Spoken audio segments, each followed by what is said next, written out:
Bismillahirrahmanirrahim. La fa'altuha idza wa ana minadh dhallin. Di ayat 19 kemarin Fir'aun mengungkit-ungkit kebaikannya, kemudian mengungkit-ungkit kejelekan Musa, kesalahan Musa.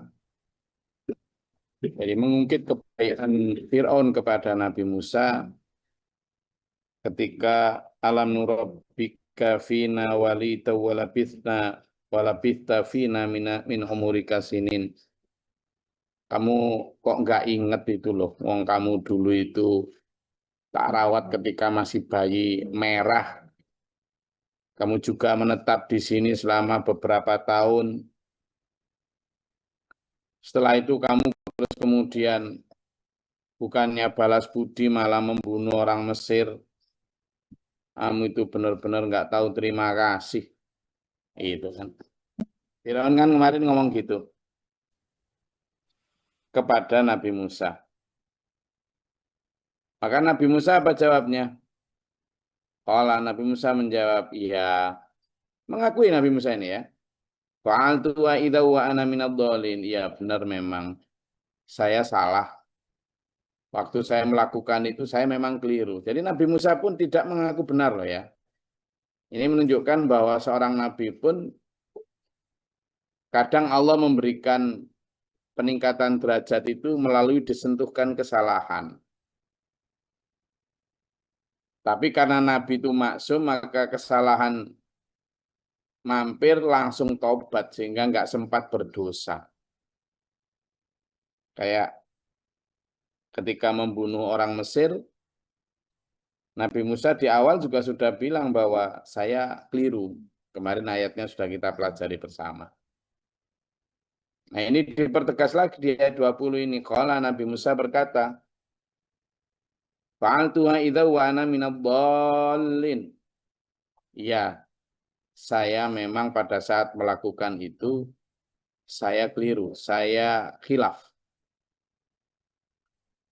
Lah, apa yang bisa kita ambil dari pelajaran ini? Lu seorang nabi saja itu gentle, tidak merasa bahwa dia suci, beliau tak tersentuh kesalahan, enggak.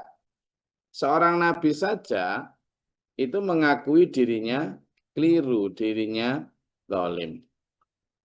Ada banyak ayat yang menggambarkan betapa banyak nabi yang mengakui dirinya zalim.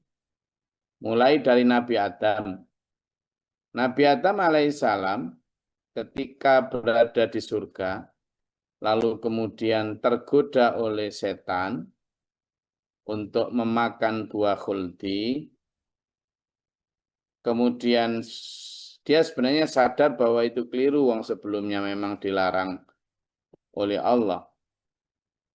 Kan Allah sudah dawuh sebelumnya, ini anhakuma ya toh? Aku melarang kalian. Ya kan? Aku melarang kalian untuk takrobah hadi sajarah. Kamu mendekati pohon ini. Mendekati saja lo jangan. Apalagi kok makan. Jangan, kata Allah. Takrobah hadi sajarah. Tapi pada saat itu karena bujukan setan sehingga tetap makan. Kan ceritanya begitu ya. Nah pada saat itu Nabi Adam akhirnya kemudian terlucuti seluruh pakaian surgawinya, lalu kemudian sambil memunguti daun-daun surga untuk menutupi tubuhnya, Nabi Adam berdoa kepada Allah, mengakui zalim. Rabbana dzolamna anfusana, ya ta? Rabbi inni dzolamtu nafsi dzulman kabira. Wala yaghfiru dzunuba illa anta faghfirli. Ya Allah, kami dolim, saya dolim, kedoliman yang besar ya Allah. Kalau tidak engkau berikan ampun kami orang-orang yang rugi ya Allah. Merasa dolim. Nah itu Nabi Adam. Kemudian juga Nabi Yunus. Nabi Yunus juga pernah mengakui dirinya zalim, dirinya salah. Waktu meninggalkan umatnya dalam keadaan marah karena umatnya tidak kunjung beriman atas seruan kebenarannya, pergi meninggalkan umatnya.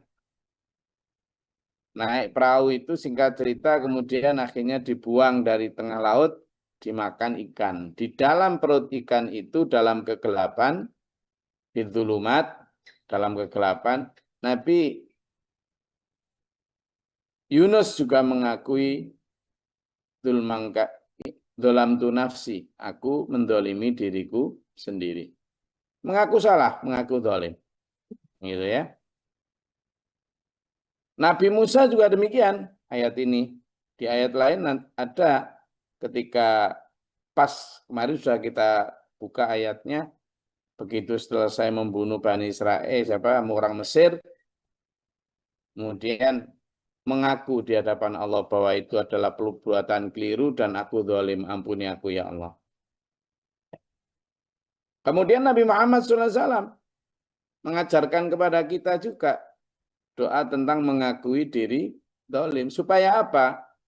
Supaya kita ini tidak gampang merasa lebih baik, lebih hebat, lebih paling apa dari antara yang lain. Gitu loh.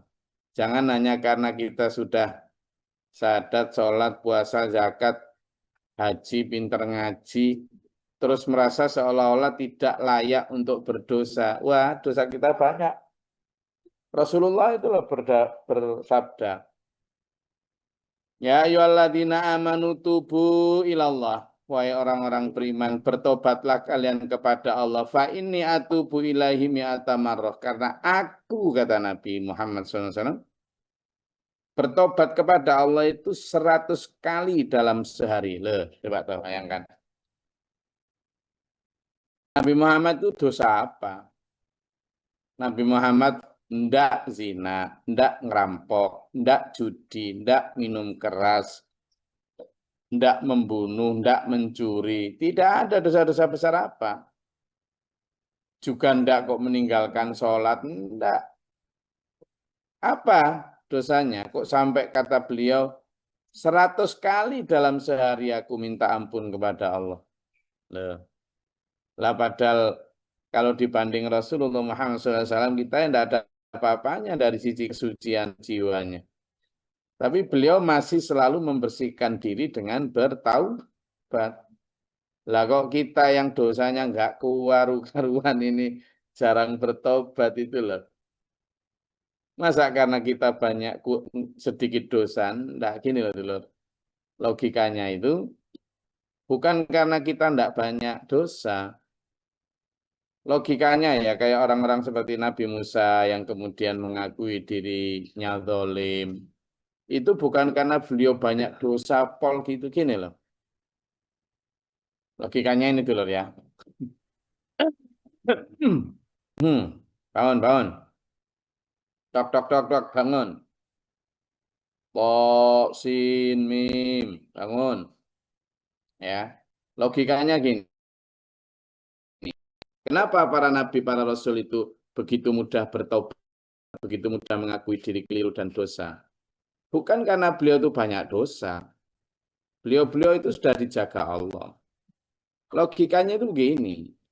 Kalau di dalam satu ruangan, nah ini ya, nanti bisa sama pakai juga untuk berdakwah logika ini. Kalau dalam satu ruangan itu cahayanya redup atau bahkan cahayanya itu gelap, nggak ada cahaya misalnya.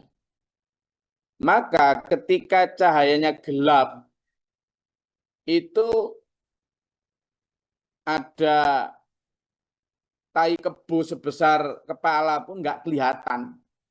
Oh gelap. Tetapi ketika cahayanya mulai agak ada artinya ya remang-remang. Tai kebo mungkin kelihatan ya, kotoran maaf saya ngomong.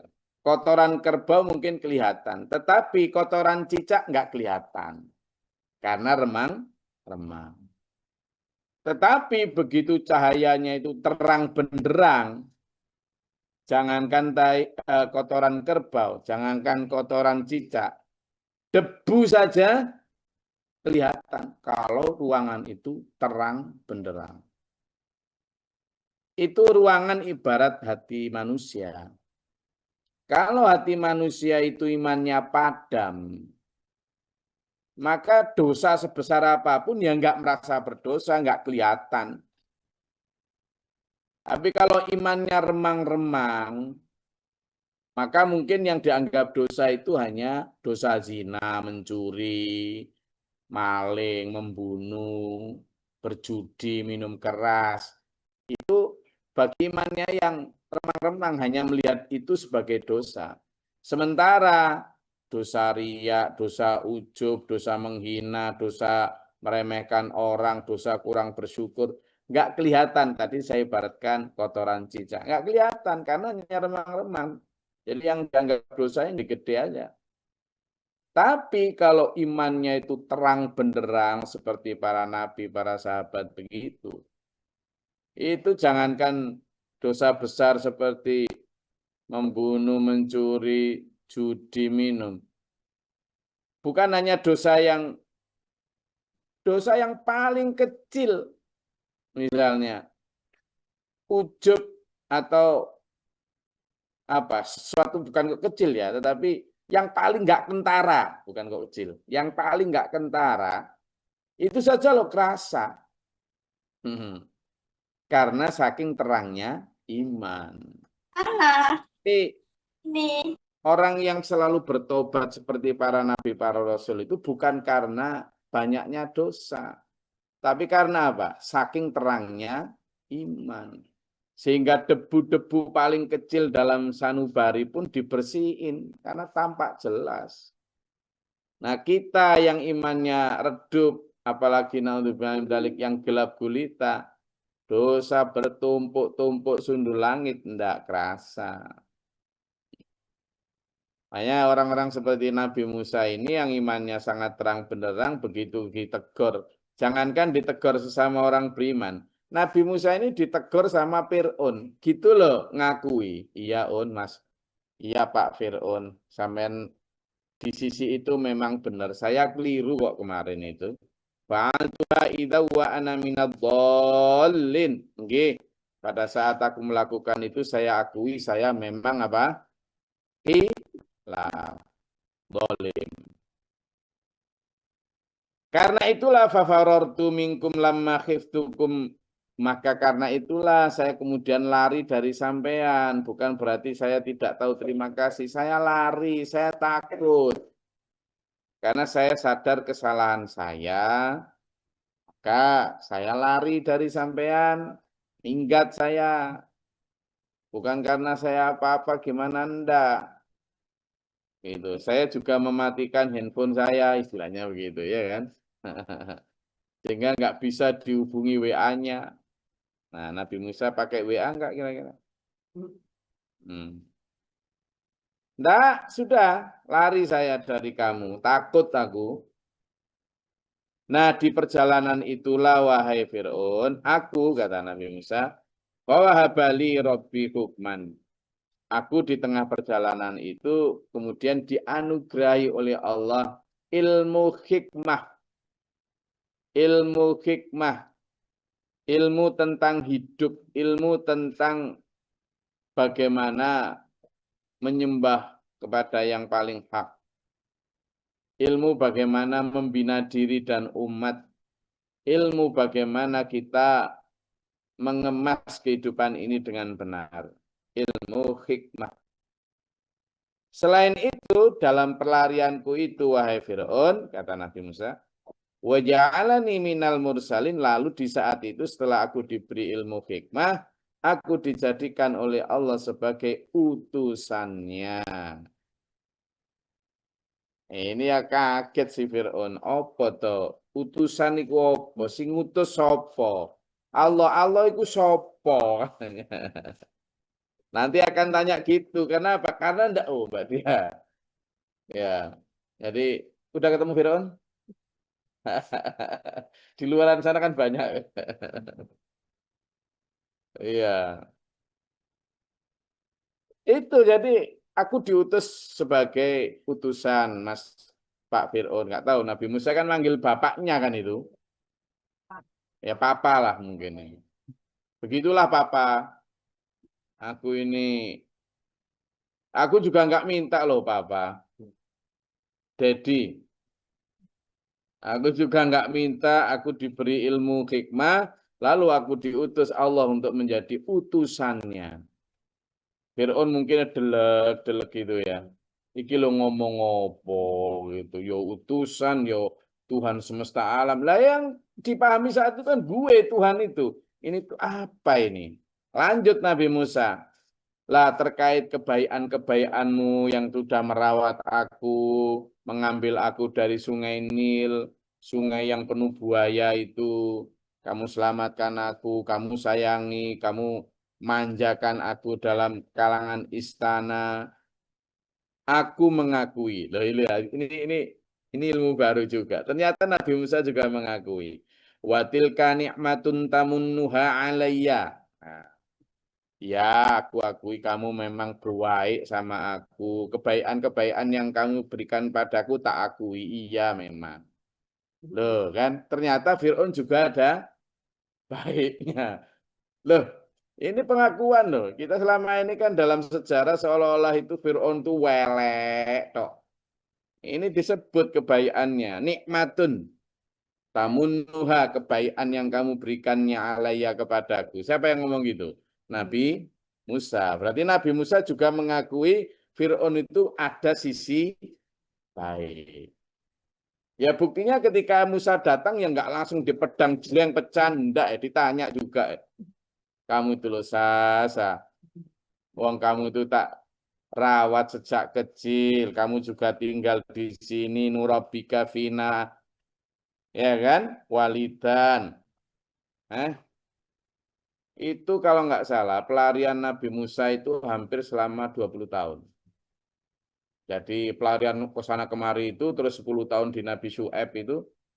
Jadi dia kalau nggak salah lari itu umur 40. Umur 30-40 gitu. Kemudian kembali ke Fir'aun itu setelah hampir 60-an lah. Itu. Ya, umur saat itu kan memang ya tua-tua ya. Manusia saat itu memang umurnya mesti rata-rata di atas 100 gitu ya. Lah kita kagian micin sehingga umurnya pendek-pendek ini. Oh, ya kita ini kadang gini ya. Makan kita nggak jelas, tapi doa kita minta umur panjang. Gusti Allah ya, niku karepmu gimana toh sa manusia? Kamu tuh gimana? Kalau kamu mau minta umur panjang, ya pola pola makanmu, pola istirahatmu tuh dijaga, terutama pola pikir. Yang kamu pikir pinginnya kayak Elon Musk, padahal kerjaanmu gitu-gitu, yang ngenes. Akhirnya makan ndak kolu, ndak apa segala macam, terus sakit. Gitu nyalain aku. Kan Allah begitu itu.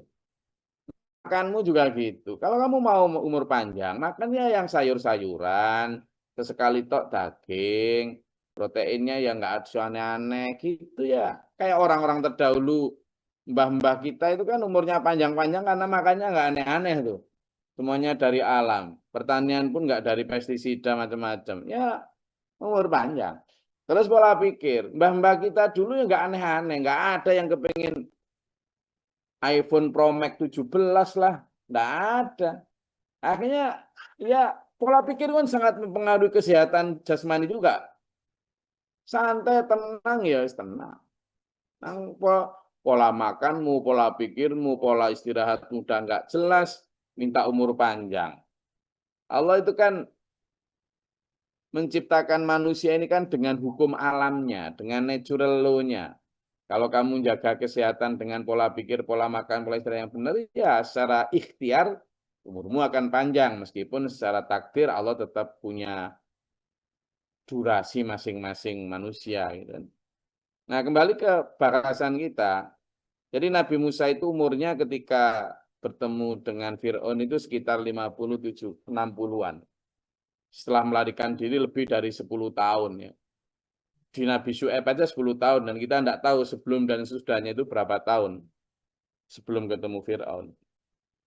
Nah, sehingga Nabi Musa menyadari watilka ni'matung tamunnuha alayya.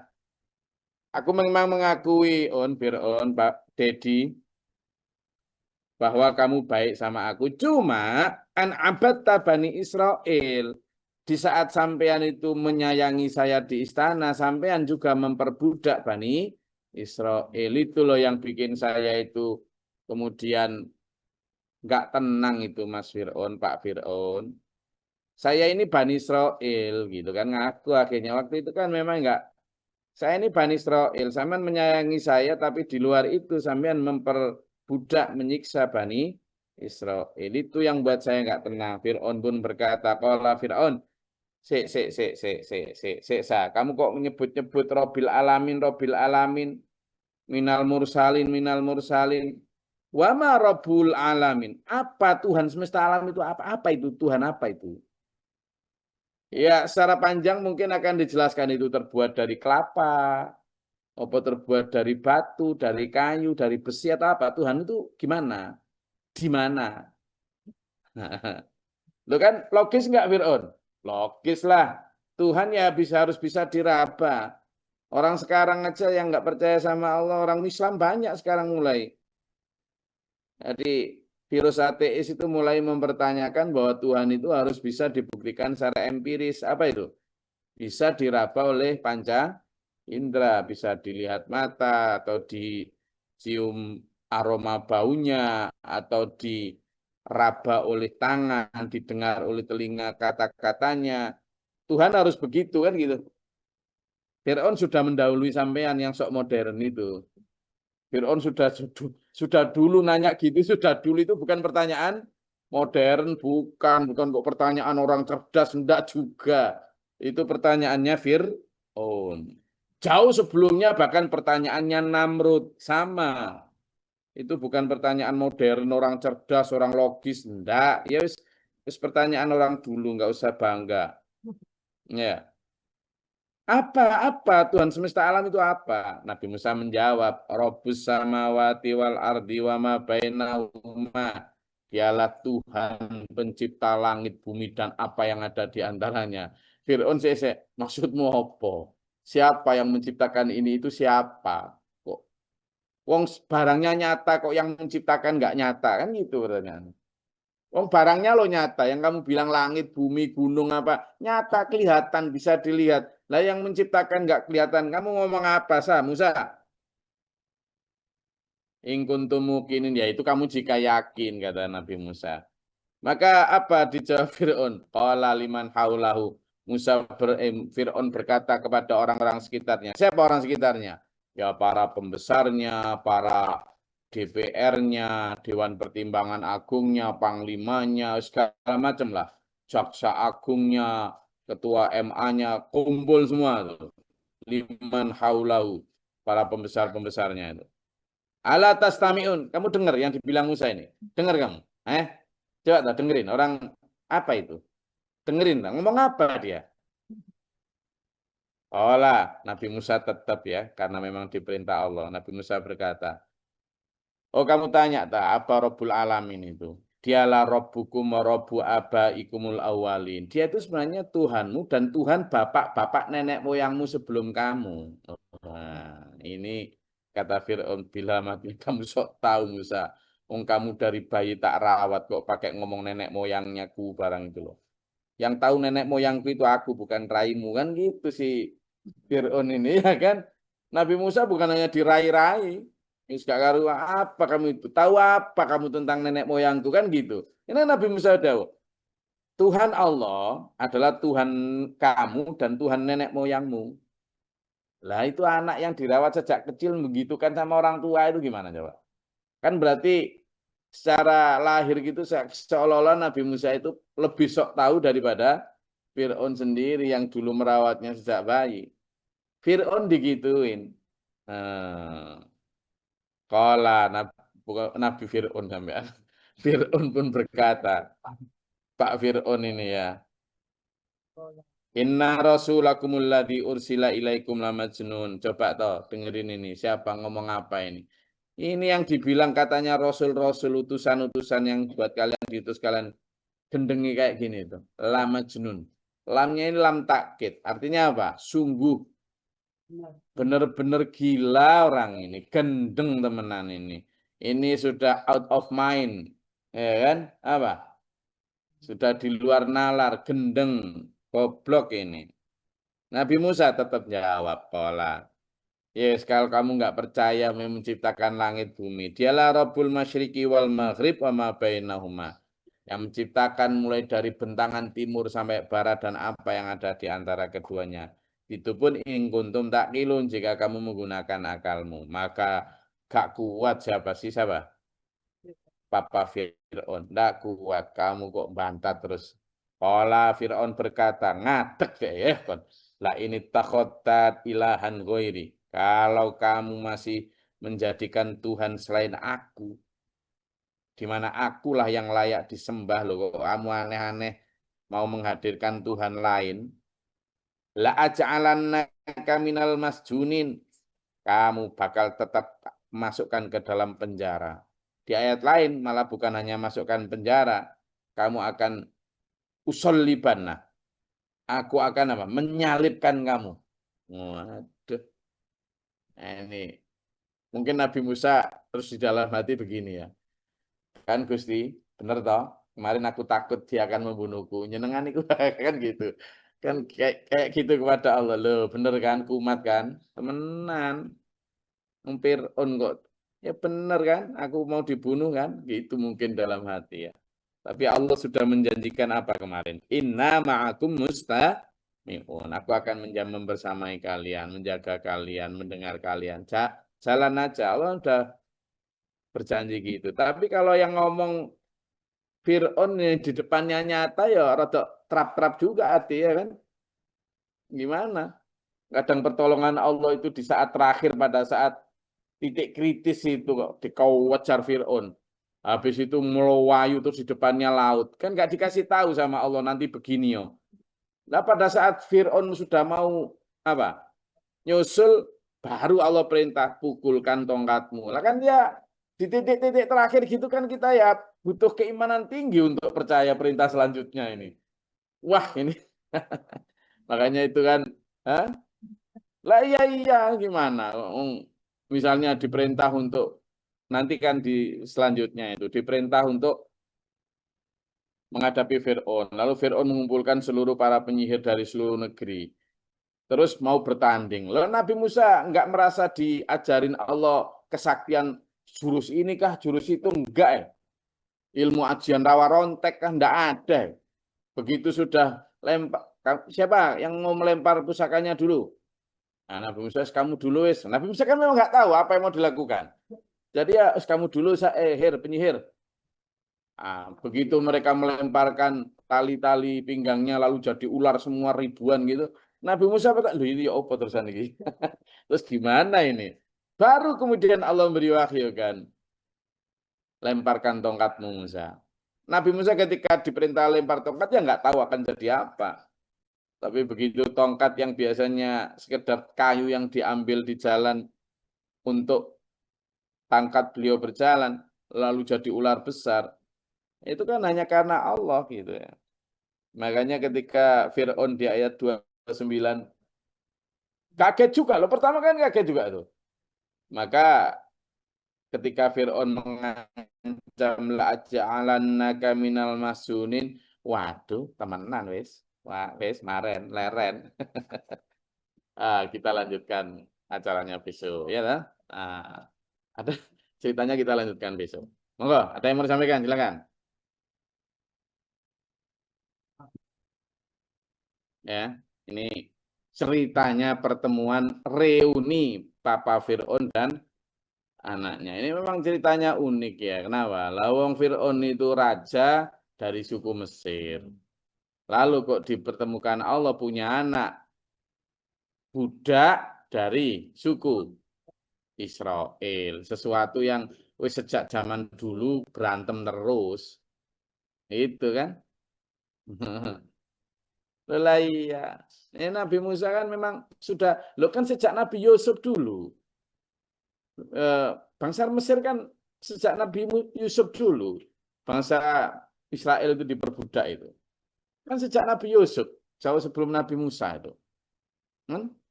Gitu loh. Itu sudah sejak dulu kayak musuh gitu, diperbudak. Sempat Nabi Yusuf dari Bani Israel menjadi petinggi Mesir, tapi setelah itu kemudian ya jadi bangsa budak lagi seterusnya. Jadi memang unik kisah Nabi Musa ini. Makanya Nabi yang paling sering disebut dalam Al-Quran itu Nabi Musa. Dan suku yang paling sering disebut di dalam Quran ya Bani Israel. Karena sekarang pun banyak yang niru. Ya. Ada yang menyampaikan? Gus, izin bertanya, Gus. Oh, silakan. Gus, Rasulullah itu nyuwun ampun sama Gusti Allah itu sehari lebih dari 100 kali. Itu dalam Ya. wujud apa, Gus? Ucapan istighfar atau ada amalan lain atau gimana, Gus? Matur nuwun. Jadi hadis itu memang hadis muttafaq alaih ya, diriwayatkan oleh Bukhari dan Muslim. Artinya Rasulullah benar-benar bersabda seperti itu.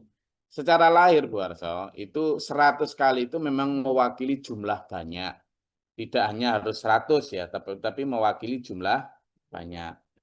Orang Arab kalau membuat kiasan memang mi'ata marrah, kayak gitu-gitu, sab'una marrah, gitu itu 70 kali, 100 kali itu untuk mewakili jumlah banyak. Tetapi kalau kita misalnya memakai jumlah itu sebagai patokan wirid atau istighfar, boleh saja. Itu. Jadi misalnya istighfar. Nabi Muhammad SAW zaman itu memang ketika istighfar itu ratusan kali. Tapi yang diajarkan ketika ba'da sholat itu memang ada 33 kali begitu. Tapi dengan kalimat mi'ata marrah ratusan kali berarti tidak hanya 33 kali, bisa ratusan kali. Jadi tobatnya Rasulullah pertama memang melalui ucapan ya. Jadi tobat itu sampai tiga tingkatan. Tobat secara hati menyadari kesalahan dan dosa. Lalu tobat secara lisan dengan mengucapkan astaghfirullahaladzim. Lalu tobat secara perilaku. Apa secara perilaku? Walam yusirru alama fa'alu. Tidak mengulangi perbuatannya lagi. Sehingga tobatnya Rasulullah itu ya tobat pertama yang paling utama adalah dengan menyadari kesalahan beliau. Beliau apakah pernah salah? Ya pernah. Tapi apakah dosa? Enggak. Kenapa? Karena sebelum kesalahan itu terjadi, Allah sudah mengasih tahu. Sehingga kesalahan itu baru langsung ditegur Allah, langsung tobat. Sehingga Nabi itu dosa enggak sempat mampir. Karena langsung tobat. Suci dari dosa Nabi Muhammad itu. Tetapi ya itu tadi, pertobatan beliau dengan pertama menyadari kesalahan beliau, lalu kemudian bertobat dan mengakui dosanya. Makanya 100 kali itu beliau juga menobati dosa yang mungkin akan terjadi. Makanya satu saat itu Ali bin Abi Thalib pernah menemukan Rasulullah sedang nangis gitu. Nah, yang disampaikan Ali bin Abi Thalib kan, apa yang kau tangisi ya Nabi? Bukankah dosa yang telah lalu dan dosa yang akan datang pun kau sudah dijamin ampunan.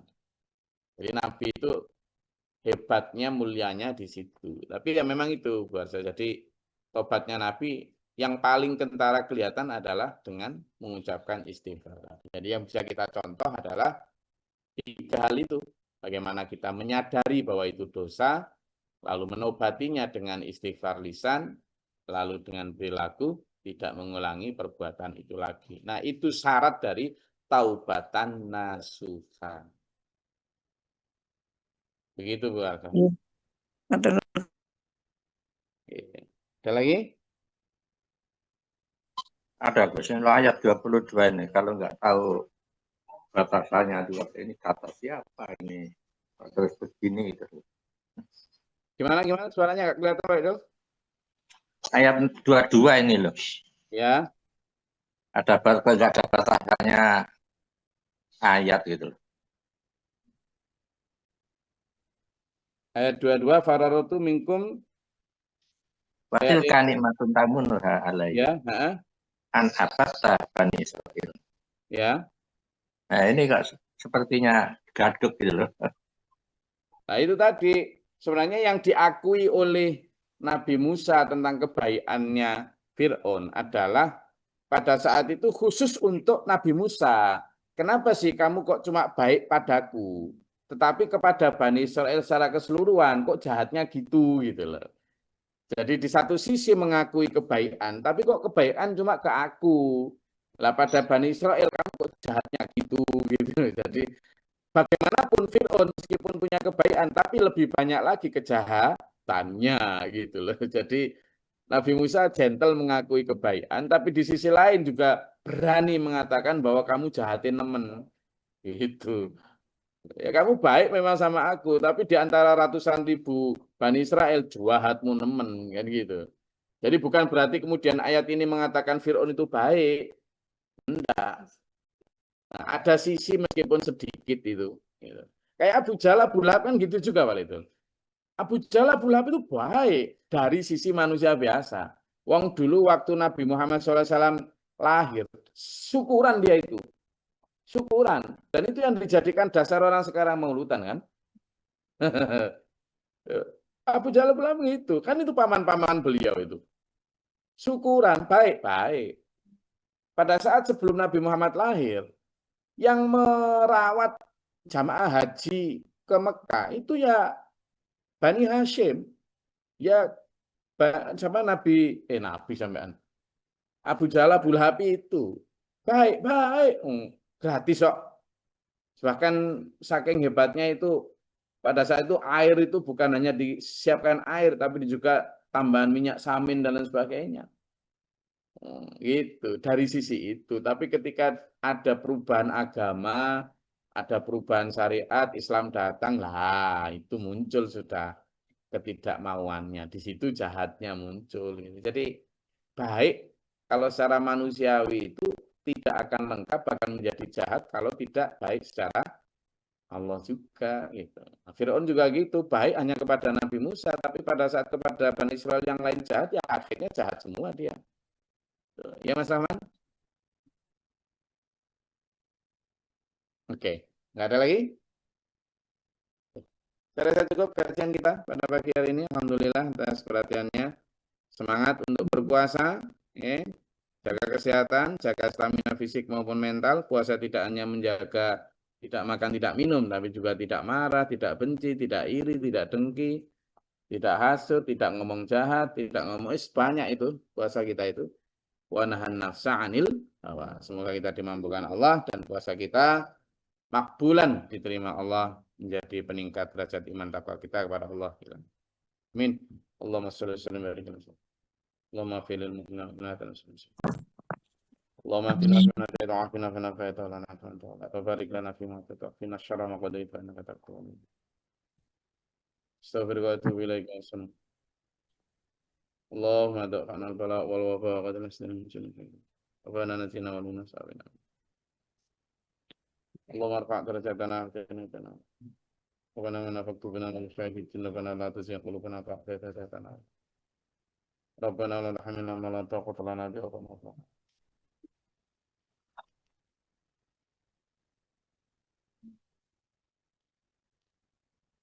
Rabbi a'udzu bika min hamazati syaitan wa a'udzu bika rabbi yadurruna bismillahirrahmanirrahim. Allah ta'ala babarakatika Allah anzilna rahmatan bi'adatil qatil anta wa bi'adatil rahmatan. Allahumma akri lan sabra sabidina fa'asana wa ta'ala. A'udzu bika min syarri syaitan syarri a'udzu billahi min syarril balal radhi syaqqa wa sirra syaitan. Rabbana hab lana min azwajina wa dhurriyyatina qurrata a'yun. Rabbana atina fid dunya hasanah wa fil akhirati hasanah wa qina